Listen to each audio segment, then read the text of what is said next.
bridge, duck, cooks, laughter, milk, mountain. You know these words, right? But what happens when you find them in the middle of an English expression that has nothing to do with what you're talking about? Let's look at 10 very common English sayings, what they mean, and perhaps more importantly, how and when we use them. And I have a quiz at the end, plus 2 bonus English sayings, perhaps my personal favorites, at the end. So make sure you stay until then.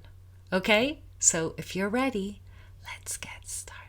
Number 1 is laughter is the best medicine. Have you heard of this one? And it means that humor is good for you, and trying to be happy is a good way to stop worrying or taking things too seriously. And it's true, according to research, that laughter brings people together in ways that trigger healthy physical and emotional changes in the body. Laughter strengthens our immune system, it boosts our mood, diminishes pain, and protects you from the damaging effects of stress. Did you know that the British are notoriously funny? They really are. They're hilarious. The British are known around the world for being polite, and they are very polite, but they're also extremely funny. You should meet my cousins, and in fact, you probably will quite soon. They always have me in stitches because they are so funny, and the British in general really think that laughter is the best medicine. All of these, for example, are household names in the UK. Just a few of the people who make me laugh and are famous because they are funny or because they are actual comedians. By the way, not everybody in this photo is British. Few of them, 1 or 2, are American or Canadian, but they are famous in the UK, and they make me laugh. I think they're very funny, so this is why I've included them. Do you recognize any of these faces? Comment below with the names of the comedians or actors that you recognize from this photo. So, laughter is the best medicine is something we'll say when we know that we need to stop worrying or taking things too seriously. Next we have, we'll cross that bridge when the time comes, or I'll cross that bridge when I get to it. Now, this also means that we need to stop worrying about something that is in the future. So, for example, if I'm worrying right now about a payment I have to make, or I'm worrying about an event that's going to take place in the future, or a presentation I'm going to give, or something like that, then a friend might say, oh, why don't you cross that bridge when the time comes? You don't need to worry about that right now. Right now, you're not doing those things. So you can cross that bridge when the time comes or when you get to it. And number 3 is related to it. It's don't put the cart before the horse, which means that you are doing something in the incorrect order, or you're anticipating something without having what you need in place. So to give you an example, we might say, aren't you putting the cart before the horse by quitting your current job before being offered a new one? So don't put the cart before the horse. Don't put things in the incorrect order. Next we have like water off a duck's back. Ducks have very oily feathers, and so water cannot go through them. So when we say, oh, it's like water off a duck's back, it means that something that somebody is saying, criticisms or insults or warnings, have no effect on the person that we're speaking to. We might say something like, Well, I did advise them to accept the offer, but it was like water off a duck's back and they rejected it. Or we can say his boss warned him that he needed to improve his performance at work, but it was like water off a duck's back and he ended up being fired. That means that he did not modify his behavior, he did not improve his performance at work, and so he lost his job. It was like water off a duck's back for him. He paid no attention. Number 5 is the pen is mightier than the sword. To be mighty means to be strong, and so the pen is mightier than the sword means that the written word is much more effective in producing political or social change than armed forces or violence. But we can also use this expression to talk about resolving personal conflict.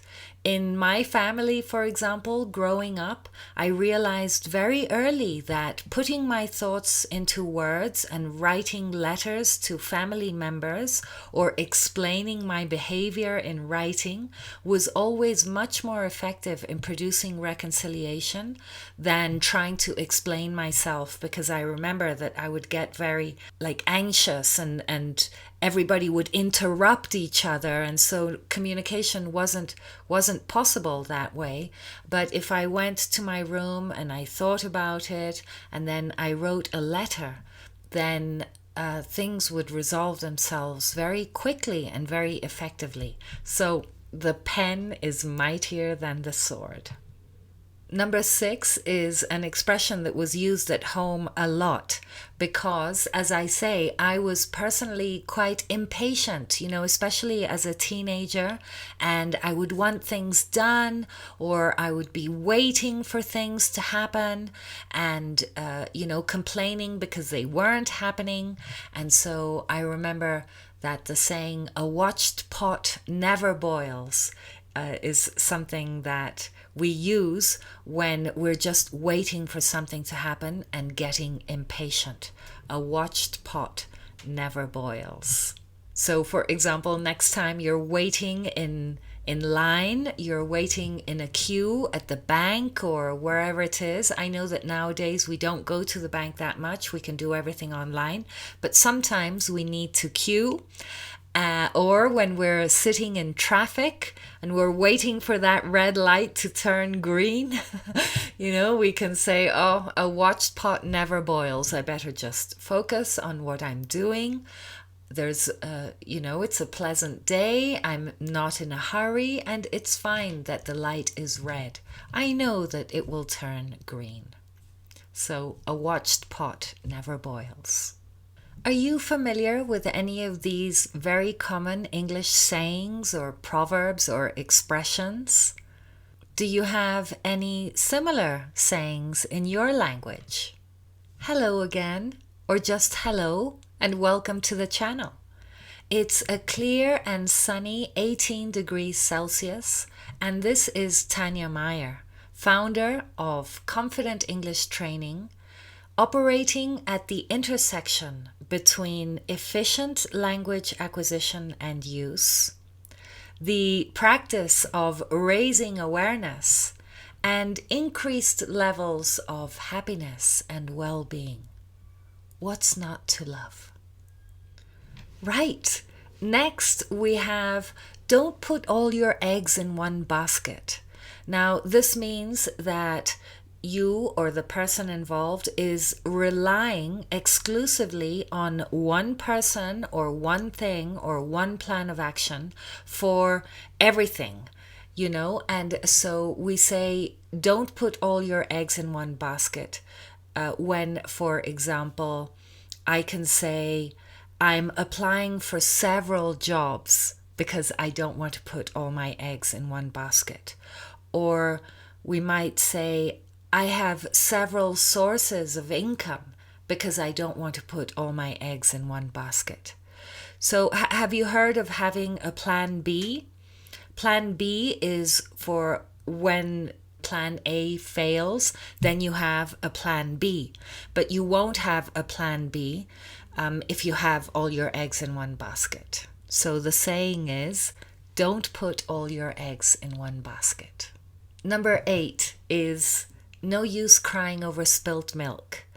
Now, we use this expression when we are lamenting or regretting the past, or when somebody we're speaking with is lamenting or regretting the past. Now, this doesn't mean that it doesn't matter, because when you spill milk, obviously, you cannot drink that milk, and that milk is wasted. So it doesn't mean that that's okay to spill milk. No, the implication is that we do need to be careful. But if we've already spilt a glass or a bottle of milk, then there's no use crying over it, because it's a finished action. It's done. It's in the past, and there's no use regretting it. So we say, for example, if someone quit their job and they're not happy in the new one, or they said something that they regret, then the person they're speaking with might say, well, there's no use crying over spilt milk. But that doesn't mean that we shouldn't make our best effort to repair any damage that we have caused, and that we need to be more careful in future. So the saying is, no use crying over spilt milk when you are overthinking and regretting the past. Now, number 9 is don't make a mountain out of a molehill. This is a mountain and this is a molehill, and this is a mole. Molehills are created by moles as they dig tunnels for their burrows. And we use don't make a mountain out of a molehill when somebody is exaggerating, when they are making things seem much bigger or much more important than they really are. Don't make a mountain out of a molehill. For example, you might say to someone, oh, come on, that's just a small blister on your foot, and you're acting like you broke your leg. Don't make a mountain out of a molehill. Of course, I know that blisters are very painful, but of course they're not going to be as painful as breaking a bone. So don't make a mountain out of a molehill. Okay, number 10 is too many cooks spoil the broth. Now, the broth is that tasty liquid, that seasoned liquid that we have after boiling something in it. For example, you can make delicious vegetable broth by boiling onion and celery and garlic and carrot peels and seasoning it with salt and pepper.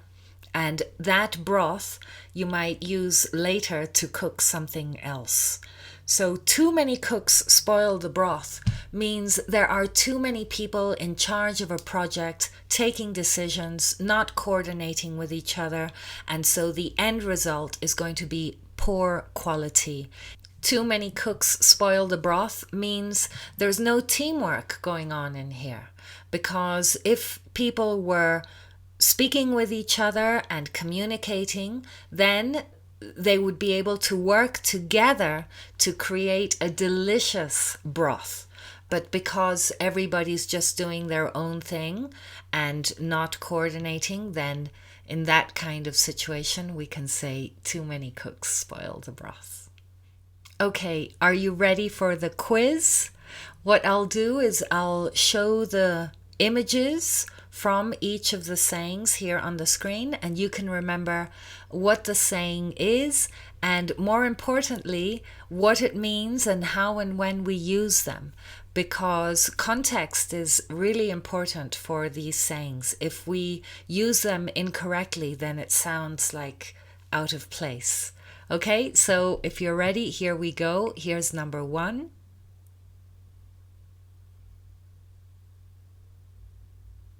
Laughter is the best medicine. And it means that humor is good for you. Okay, here's number 2.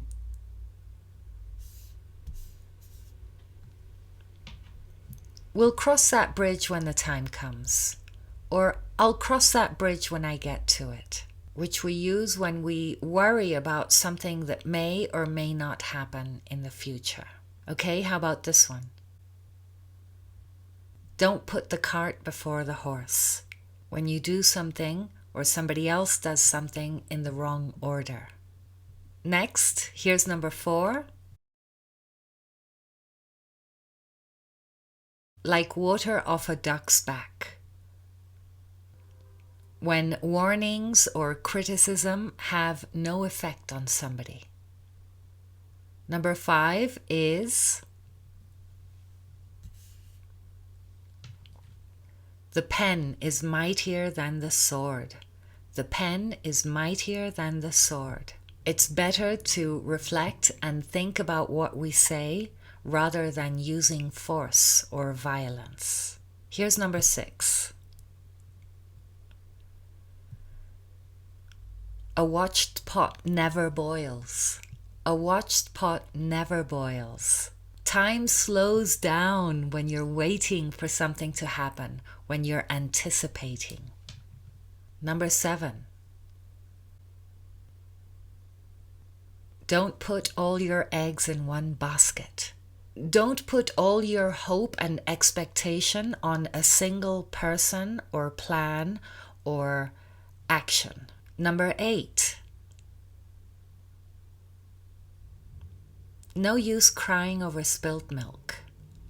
No use crying over spilt milk. There's no point in regretting the past. What's done is done. Now you have to clean up and move on. Also, there's the implication that it's okay to make mistakes. We all make mistakes. Number 9. Don't make a mountain out of a molehill. Don't make a mountain out of a molehill. Don't exaggerate. Don't create drama. Things could be much worse. And number 10. Too many cooks spoil the broth.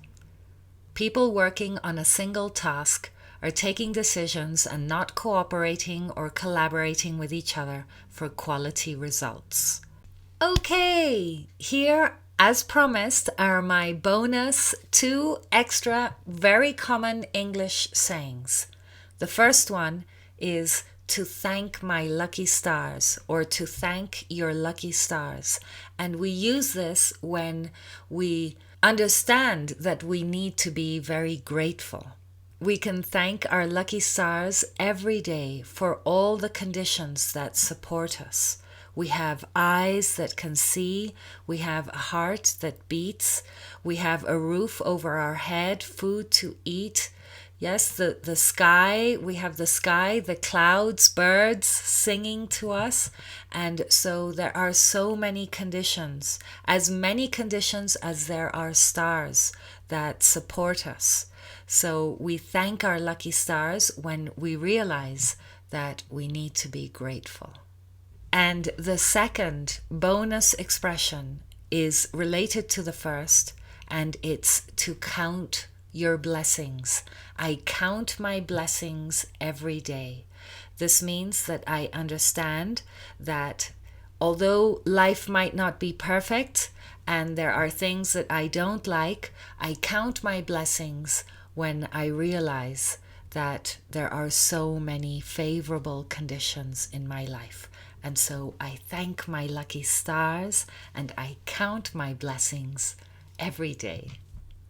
And if you've watched this video up until this point, then I thank my lucky stars and I count my blessings. And I invite you to check out the links in the description box below about my ongoing English training program for professionals with busy lives looking to incorporate English more effectively. You can download a copy of my free guide with audio, How to Revolutionize Your English, and watch other videos. And remember to subscribe and give me a thumbs up Invite the bell to be notified when I upload the next video. So I'll see you in the next one. Take very good care until then. Bye for now.